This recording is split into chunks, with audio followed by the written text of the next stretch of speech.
Hello po sa inyong lahat. Ngayon, i-share ko po sa inyo itong aking brownies na meron toppings na walnuts. Ayan, lalagyan natin siya. So, ang una pong gawin natin, i-melt muna po natin itong ating butter. Lahat po ng sukat nito at takal, lalagay ko po sa screen natin sa baba. At ito po ay chocolate chips. Ayan, pwede po kayong gumamit na chocolate bar. Ngayon, initin po natin ito hanggang ito'y matunaw. Ayan, i-low fire lang po natin, ha? Hanggang mag-melt po itong butter natin at itong mga chocolates natin. Pwede nyo naman pong unahan na i-melt yung butter, tapos sisunod po itong mga chocolates nyo. So, ako pinagsabay ko na sila. Ayan, natutunaw na po.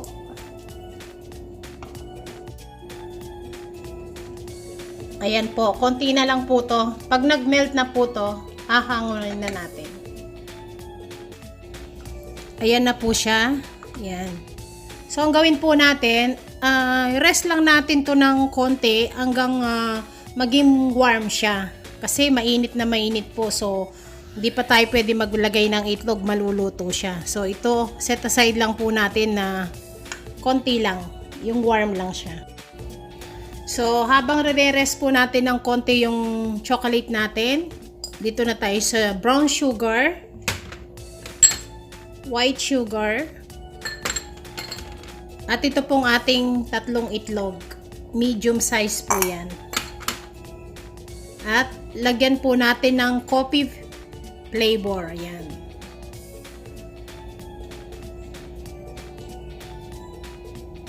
At ito pong ating vanilla.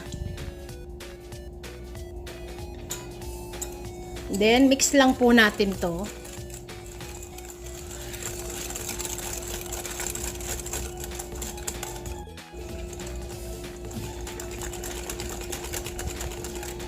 Ayan, pwede na po.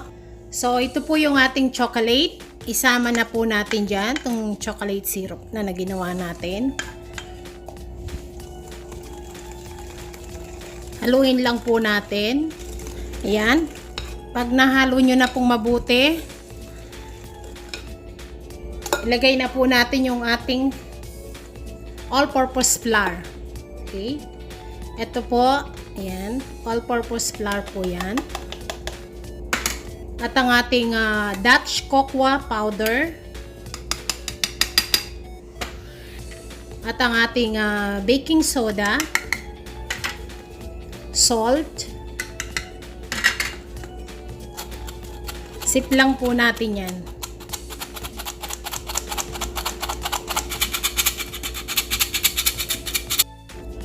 At ito pong ating Dream Whip powder. Ayan.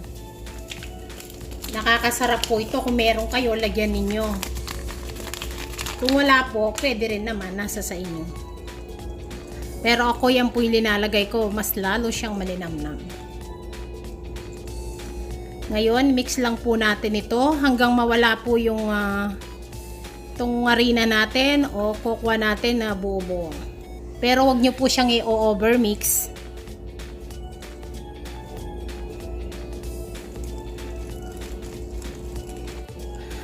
Ang dali lang pong gawin nito, tapos pwede nyo pa itong ipang negosyo. Ngayon, lalagyan ko po siya ng walnuts. Ayan, chinyap-chap ko maliliit. Kung gusto nyo pong lagyan ng peanuts, nasa inyo. At lalagyan pa natin yan ng toppings na walnuts. Para lalo siyang yummy. Ayan. Pag ganito na po, pwede na po ito. Huwag nyo siyang i-overmix, ha? Ayan. Ito na po yung lalagyan natin. Ayan. Kung gusto nyo pong ipagbenta, gumamit kayo ng ganito.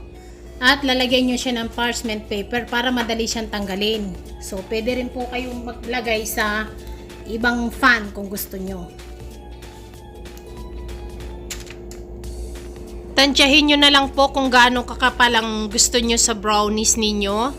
So ito pong akin na medyo makapal yan ng konti. Konti na lang din po itong natira. So ilagay ko na lang din lahat dyan para mataba yung brownies ko.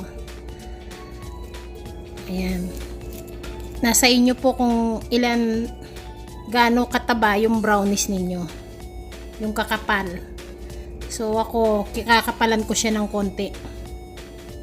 So ayan. Eto na po siya. Kung hindi po siya pantay, pwede kayong gumamit na ganito, pantayin nyo. So itong aking pantay na siya. Ngayon, lagyan po natin ng walnuts sa taas. Ayan.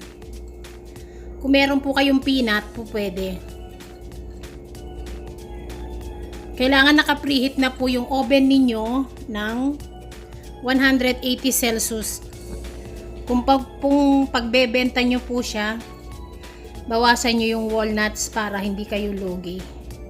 So ako, dadamihan ko po siya kasi pambahay lang to.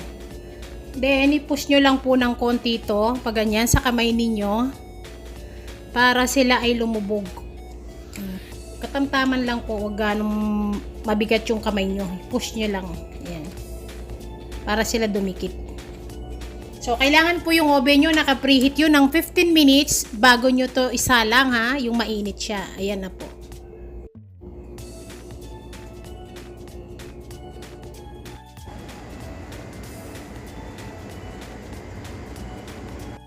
After 30 minutes, tusukin nyo po sa gitna. Kapag po medyo dry na po siyang konti yung outcome niya, so pwede na po yun. Huwag nyo siyang ganong i-overbake. Ayan. Ayan po muna natin siyang lumamig bago po natin na hiwain.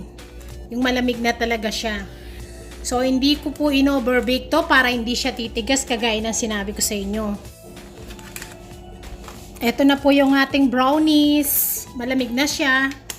So, kung meron kayong ganyan, pag binenta nyo, takpan nyo lang siyang ganyan. Pwede nyo nang ibenta. So, ngayon, pakita ko po sa inyo. Buksan natin. Ayan po.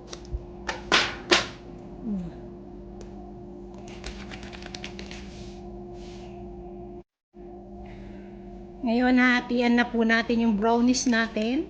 Ito ninyo.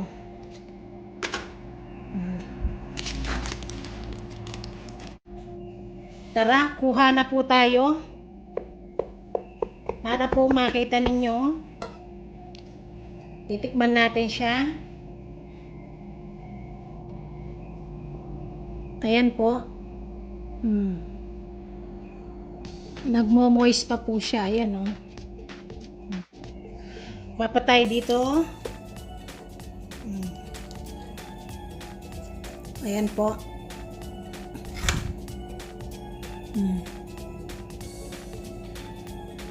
Ayan po. Ang sarap niya. Salamat po.